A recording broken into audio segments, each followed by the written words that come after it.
Words with Friends, for those who don't know, is a social media app that connects networks of online friends for the purpose of playing a game and chatting with one another along the way while they're playing. The game has been described as Scrabble on steroids. I don't know if you've heard that if you're a player, but it's been described as Scrabble on steroids. And it's kind of like those old school games. Some of you may remember the mail. There was a time when people played chess by mail. Anybody here ever do that?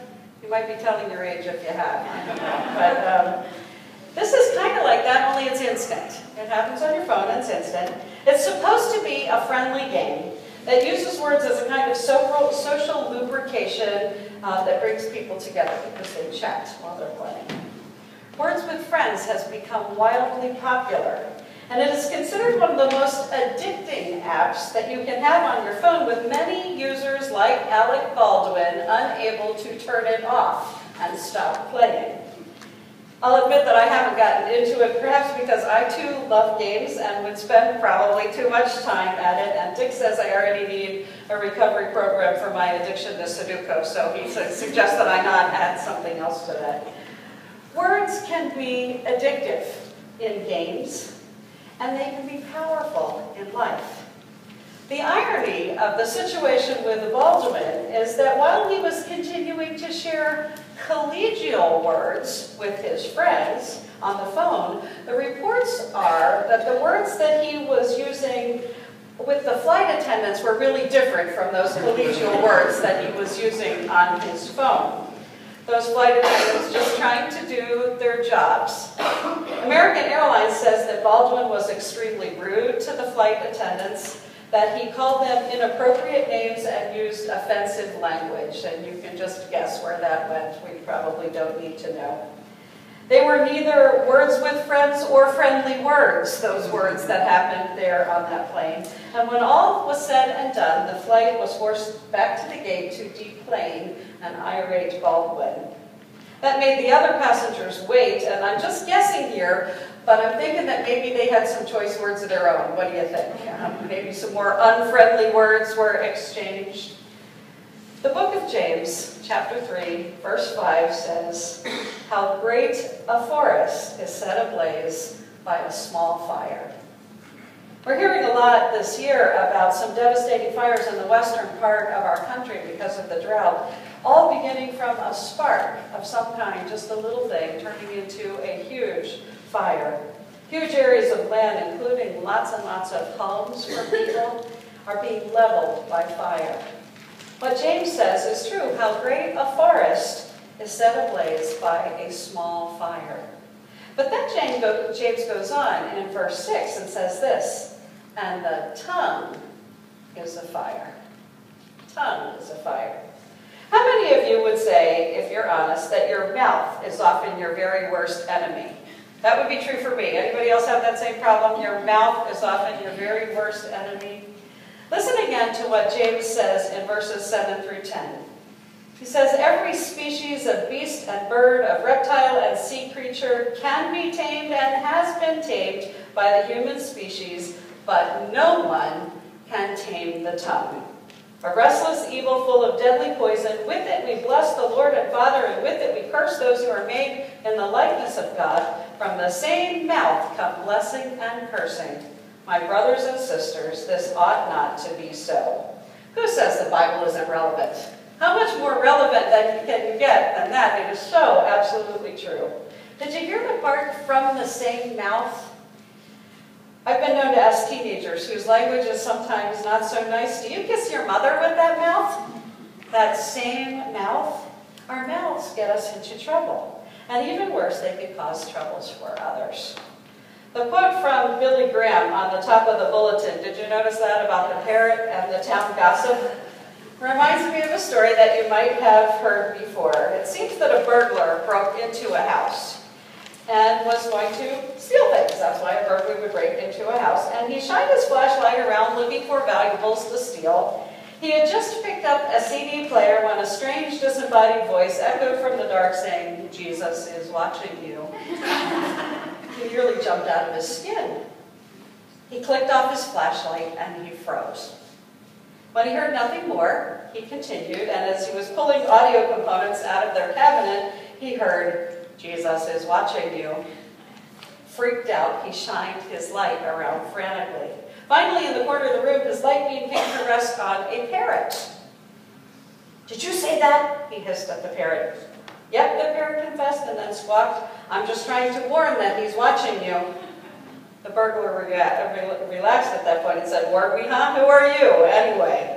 "I'm Moses," replied the bird.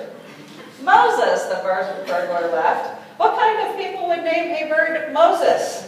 "Well," said the bird, "I'd say they're the same kind that would name their Rottweiler Jesus." Oh. Yeah, I had to go there, just had to go there. On a more serious note, you may remember an old song, not so old actually, but a popular song from a few years back called "From a Distance." Anybody remember that song, "From a Distance"? Several people recorded it, most notably probably Bette Midler. It was probably the one that was heard the most. In the song, there are descriptions of the beauty of the earth, as well as suggestions of peace and harmony among people. The song says that all looks well from a distance, with the implication that you might see something different if you got up close. A refrain in the lyrics says, "God is watching us." And then it repeats, "God is watching us. God is watching us from a distance." I think God does watch us. I think God listens to us as well. Our actions and our words are of concern to God. At a craft fair, I saw a wall hanging that said this, "A closed mouth gathers no feet." I thought I probably needed that because I'm one of those people who gets in trouble with my mouth a lot. On the same theme, there's that old gem that kind of says the same thing. It's better to remain silent and be thought a fool than to open your mouth and remove all doubt. Perhaps you've heard that one. There is so much that has been said and could be said about the destructive power of speech. Today, though, I want to focus just for a minute on one particular type of speech. It's something we talked a lot about a little bit Tuesday night in Bible study. It's the stuff that can destroy friendships and communities, and yes, even Sunday school classes and churches. And that kind of speech is called gossip. Gossip, Walter Winchell once observed, is the art of saying nothing in a way that leaves practically nothing left unsaid. We all know that it's hard to resist a juicy morsel, isn't it? Despite universal, transcultural, not to mention biblical prohibitions against it. The Bible has plenty of things to say about speech in general and gossip in particular. For example, this comment in 1 Timothy 5. "They learn to be idle, gadding about from house to house, and they are not merely idle, but also gossips and busybodies, saying what they should not say." But we all know it can be hard to resist, can't it? Perhaps that's why Oscar Wilde once said at a dinner party, "If you've got nothing nice to say about anybody, come over here and sit next to me." We want to hear that stuff. Some of us do. A lot of us do. Of course, he also said, same person, "There's only one thing in the world worse than being talked about, and that is not being talked about." If you want to be known, maybe being talked about in any way is okay. One thing that can be easy to forget is that he or she who gossips to you will just as readily gossip about you. It's hard to remember that sometimes, isn't it? Resisting gossip is hard to do in our culture. A sizable chunk of our publishing and entertainment industry is fueled by gossip alone. Just take a look, for example, at what's available at the checkout counter next time you go to the store. Amazing stories, aren't they? And once in a blue moon, there's a semblance of truth. But usually there's not, but all kinds of amazing things that people just repeat one to another. So what exactly is gossip? Well, one definition is this: idle talk or rumor, especially about the personal affairs of others. Someone else has said, a gossip is someone who can give you all the details without knowing any of the facts. That makes sense, doesn't it? Can give you all the details without knowing any of the facts. It's often true that folks will exaggerate or embellish and put themselves in a better light. Consider the teacher who understood this among the kids in her class. And she was trying to have things go well with them both at school and at home. And so the first day of school, she sent a note home to the parents of all her students. And the note said this: "If you promise not to believe everything your child says happens at school, I'll promise not to believe everything he or she says happens at home." Is that a deal? You get her point.